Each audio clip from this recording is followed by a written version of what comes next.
Magandang umaga mga ka-happy hour. Narito ang mga balita para sa MBC TV Network News Update 10 AM edition. Grupo ng employers, ikinagulat ang paglusot ng 200 piso na wage hike sa Kamara. Yan ang MBC TV Network News ni Winnie-Pearl Hesoro.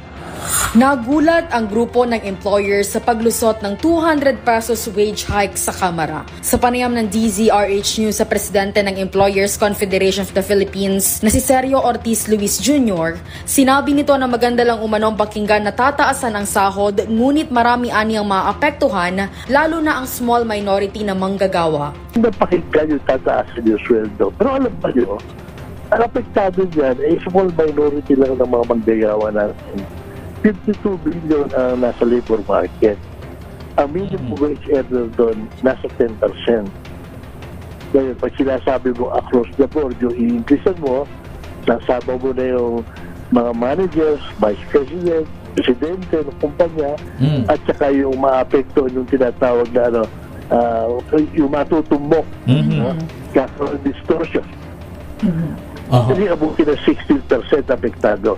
At kung ito 22 billion, only 10 to 16% will benefit.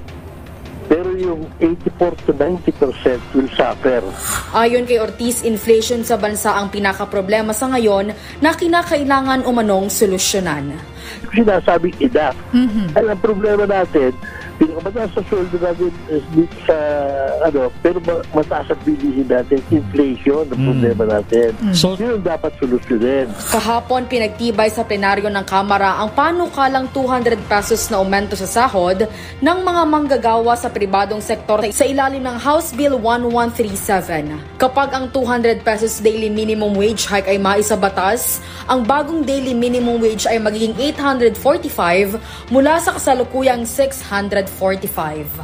Para sa MBC TV Network News, ito si Winnie-Pearl Hesoro ng DZRH. Una sa Pilipinas, una sa Pilipinas.